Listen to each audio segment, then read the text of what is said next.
जीत हार के खांचा में रख के स्वाभिमान, जीत हार के खांचा में रख के स्वाभिमान न पाए लागल सियासी भट्टी में बिहार के तापमान।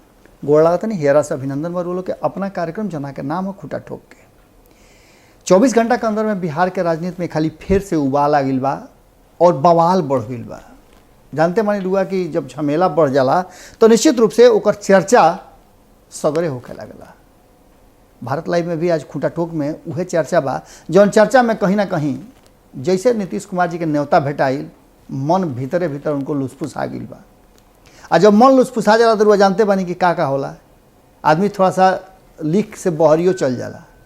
बिल्कुल वही तरीका से हो रहा बा कि घर में रह करके ना कहाला के खटिया पर रह करके अलगे अलगे सुतना, वह स्थिति नीतीश कुमार जी के वर्तमान परिस्थिति में हो रहा बा। एक तरफ जहाँ लगातार उनका संघाती जौन बाड़े भारतीय जनता पार्टी, उनका संबंध के लेकर के चर्चा हो रहा बा कि दोनों के बीच में का मेल जोल बा, का दुराव बा, का कुल हो रहा बा।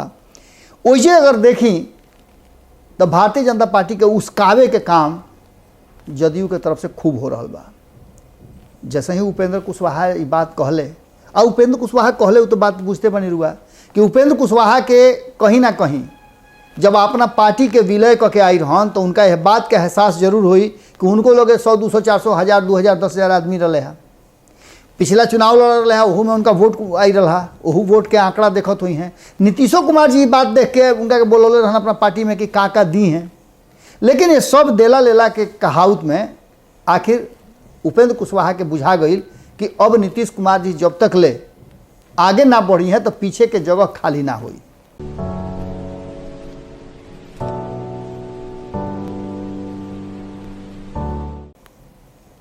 एकरा पीछे और भी बात हो सकेला। इस सारा बात के और सारा जवाब सवाल के एके हाली में वो नोट सेल में निकाल दिले कि प्रधानमंत्री के उम्मीदवारी में सबसे उपयुक्त व्यक्ति के नाम नीतीश कुमार हो। और ये बात जंगल के आग के तरह धधके लागल। उपेंद्र कुशवाहा कहले उनका समर्थन में ढेर लोग आ गए। उनकर नीतीश कुमार जी के परम विरोधी लोग भी यह बात के कहे लागल। और अब जबकि राष्ट्रीय कार्य समिति के बैठक भइल हा, नेशनल एग्जीक्यूटिव के बैठक में यह बात के प्रस्तावे रख दिया कि नीतीश कुमार जी के छवि जौन बा उ अब प्रधानमंत्री लिखा हो गई बा, प्रधानमंत्री के बराबर बा। और देश में ऐसा केहू नहीं के जो नीतीश कुमार जी से मुकाबला कर ले, बराबरी कर ले। हालांकि अपना दही के सब कोई के मीठे कहे के बा, वैसे ही अगर जदयू भी कहता तो कोनो बड़का बात नहीं है। लेकिन जदयू के संगे संगे और लोग कहता। एक तरफ जहां उपेंद्र कुशवाहा के बात रुआ समझनी, वही दूसरा तरफ अगर दुआ देख ली तो नीतीश कुमार के चलते आरजेडी में भी सीट के वैकेंसी नहीं के होत। अच्छा, एने के वैकेंसी होको चाहे मत होको, एने के जगह खाली करावे खातिर भले चारों ओर से लोग लागल होके, लेकिन वहिजा के वैकेंसी के लेकर के भी बड़ा खेला हो रहा बा। भारतीय जनता पार्टी कहना बा कि 2029 तक ले कोनो वैकेंसी नहीं है। माने वो बुझ गई नु कि 2024 में रही हैं, 2029 तक ले रही हैं। यानी कि रुआ यह बात के मान के चली कि भारतीय जनता पार्टी यह बात के पूरी तरह से समझ गई बा कि खेला जौन बा बड़ी दूर से हो रहा बा। अब यह बात के लेकर के राष्ट्रीय जनता दल के भी मन में हुलस जाग गई बा, वो लुसफुसाए लागल बा कि भाई नीतीश कुमार जी कुर्सी खाली करी हैं तब ही हूँ तो धीरे धीरे उनका के बांस बल्ला लगा के और तनी मजबूत करे के पैराम पड़ गई बा। लालू प्रसाद अलगे दिल्ली से कहता रहन कि हाँ भाई हमार परम प्रिय मित्र हवे, हैजा रहे ले। और ये सब बात के लेकर के जो सारा चीज़ कहल जा रहा बा वो ये बात के तरफ इशारा कर रहा बा कि कहीं ना कहीं अब पूरी तरह से ये पूरा खेल जौन बा तो दूसरा पाला में रख दिया बा। अब यह पाला में रखला के रुआ जानते बानी कि का हुई। ए बात के उपेंद्र कुशवाहा कहले, उपेंद्र कुशवाहा के कहते ललन सिंह के समर्थन कर दिले। अब काले देखनी के लगातार धाए धाए धाए धाए प्रधानमंत्री नीतीश कुमार होखे लागल। और ये बात अब इतना ज़्यादा होखे लागल कि जौना के ले करके ये बुझा गई कि भारतीय जनता पार्टी अब क्या करो। तो भारतीय जनता पार्टी के तरफ से भी जवाब सवाल आवे लागल। और जवाब सवाल आवे लागल तो केसी त्यागी बैठ करके खूब बढ़िया से रच उरच के अपन बात कहले। जब केसी त्यागी कहे लगले तो उनका इर्द गिर्द अगल बगल में बैठल लोग भी यह बात के पूरा मजबूती के साथ खूटा गाड़ के कह दिया कि अब नीतीश कुमार से बरियार के प्रधानमंत्री के उम्मीदवार नहीं है। ध्यान सीधे G23 में चल गई और यह बात के भी चर्चा शुरू हो गई। केसी त्यागी साफ तरीका से कहले, लेकिन इनका कहते भारतीय जनता पार्टी जौन बा वो अपन मन मिजाज साफ करे लागल। भारतीय जनता पार्टी के साफ तरीका पे कहना बा कि पहले मुख्यमंत्री के कुर्सी तो बचा ले तो अब प्रधानमंत्री के सोची हैं। और ये सारा बात में जो नीतीश कुमार के विरोधी लोग बा उनको तरफ से बयान आवे लागल। कांग्रेस के तरफ से प्रेमचंद मिश्र के सीधे कहना बा कि भाई हो, पहले तारा होने से तो अपन मामला फरिया के आवे के पड़ी, जब तक ले होने से मामला ना फरिएब तब तक ले कुछ होके जाए वाला नहीं खे। पहले तारा होने के मामला फरियावे के पड़ी और जब मामला फरिया लेब तब वही ना कुछ आगे के काम करब। यानी कि सीधा तौर पे ये बात के कह दिलस भारतीय जनता पार्टी के साथ साथ अब कांग्रेस भी ये बात के कह रहा बा कि नीतीश कुमार जी के कहीं ना कहीं पहले उन्हें से अपन छुटकारा पा के तब एने के राह देखे के हुई। और सहू नीतीश कुमार जी गलतियाँ न करता रहे कि बाड़े केहू संग हैं आ ख्वाब कहीं और देखता रहे। हालांकि राजनीति में ये सब होला, लेकिन जौना तरीका से नीतीश कुमार जी पूरा उलझ गई बाड़े उहो ये बात के समझ रहल बा। ये पूरा मामला में संगठन के मजबूत करे के बात के नाम पर पूरी तरह से नीतीश कुमार के देश भर में घुमावे के प्लानिंग बन रहा बा। जौन लोग के सबसे पहले ही बता दिल रही जा, वो ये दूसरे तरफ एगो और ही खेला चल रहा बा। एक तरफ जहां नीतीश कुमार जी के उपेंद्र कुशवाहा, ललन सिंह, केसी त्यागी कुल लोग कह रहा बा वो ये RCP सिंह चुप्पी सधले बाड़े। अब RCP सिंह के चुप्पी के मतलब रुआ का समझता नहीं कि प्रधानमंत्री के उम्मीदवारी और दावेदारी खातिर वो पूरी तरह से अभी चुप्पी सधले बाड़न। वो ये बात करी तो कहीं ना कहीं PM मटेरियल वाला बात पर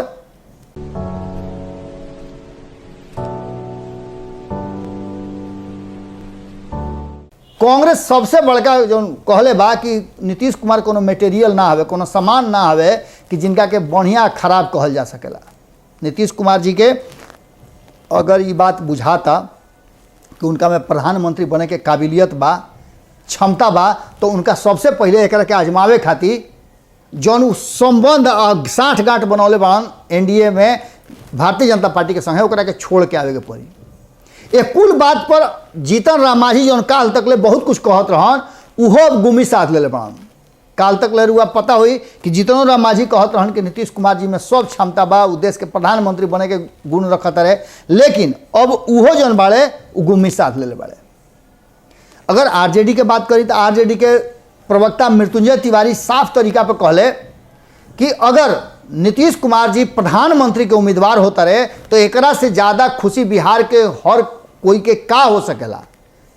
हमहू खुश होखब अगर नीतीश कुमार जी प्रधानमंत्री के दावेदारी में अपना के आगे ले आवस, लेकिन ले आवे के पहले उनका ये फैसला करे के पड़ी कि का वो भारतीय जनता पार्टी से अलग होके के तैयार बाड़न।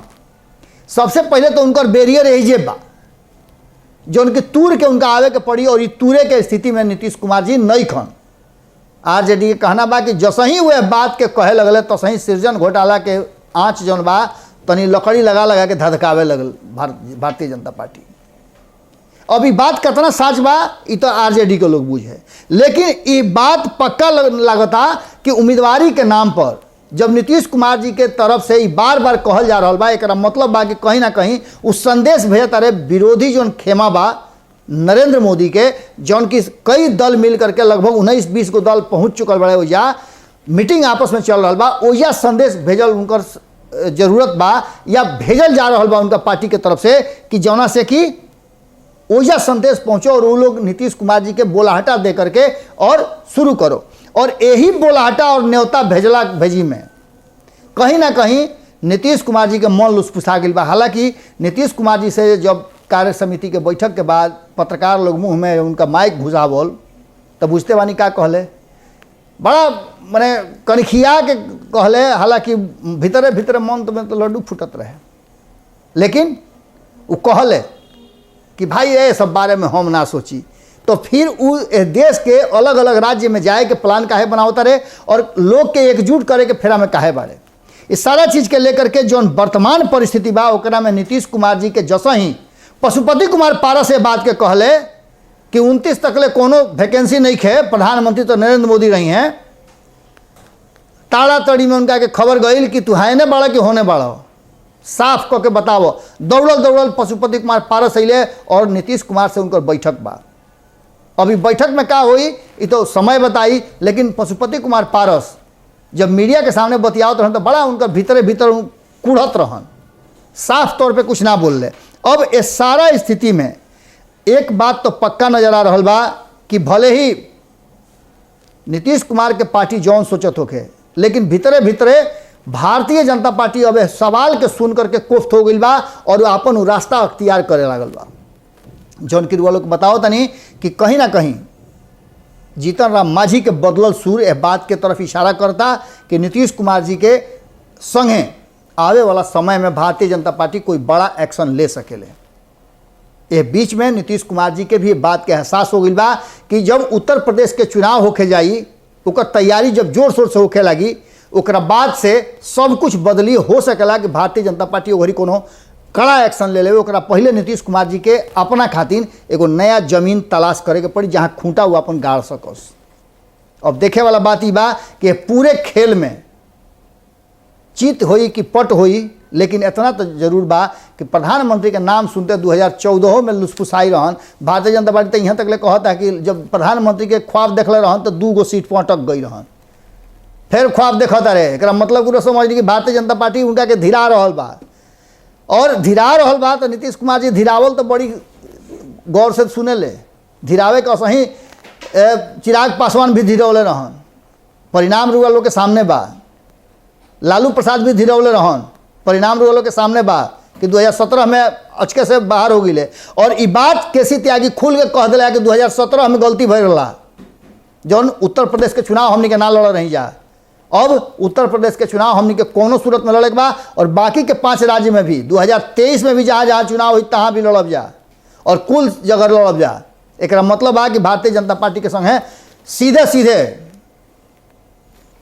लोहा लेवे खातिर तैयार बा जनता दल यूनाइट भी हो गई बा। कारण कि देखबे कहीं कि तस्वीर सब लोग के साफ करके नीतीश कुमार अपन तस्वीर लगा के और कहले कि एक जगह से सब गाइड हुई। अब ये पूरा खेला में आवे वाला समय बड़ा ही कठिन होके वाला बड़ुए, खास करके बिहार के राजनीति के। और बिहार के राजनीति के जब कठिन समय आई तो निश्चित रूप से नीतीश कुमार के कोई बड़ा फैसला लेवे के पड़ी, और बड़ा फैसला में ये भी हो सकला कि नीतीश कुमार जी सत्ता के हस्तांतरण करस, और केकरा संग करी हैं का हुई वक्त बताई। लेकिन लार तो सबके टपकता, लुसफुसाइल सभे के हुआ, चाहे नीतीश कुमार जी होकस चाहे बाकी के लोगों के लुसफुसाइल सभे बा। फिर कल रुआ लोग से भेंट हुई यही ठिया पर जाना के नाम हो खूटा ठोक के। आज रुआ लोग के जन्माष्टमी के बहुत बहुत बधाई देतानी। रुआ लोग खूब पूजा पाठ करी और कृष्ण के जन्म के उत्सव मनाई सब है, गोड़ लागतानी। अगर ये वीडियो पसंद आई और रुआ बिहार के राजनीति और बिहारियत से सरोकार रखेनी तो सब्सक्राइब बटन दबा के चैनल के सब्सक्राइब कर ली। ओजे एगो घंटी बा, ओकरा बटन दबा देला से कुल सटीक और मारक खबर रुआ मुफ्त में मिल जाई। अगर रुआ पत्रकारिता के हमनी के नया प्रयोग में सहयोग कर चाहतानी तो ज्वाइन बटन दबा दी। पेटीएम नंबर नोट कर ली 9386816700। धन्यवाद।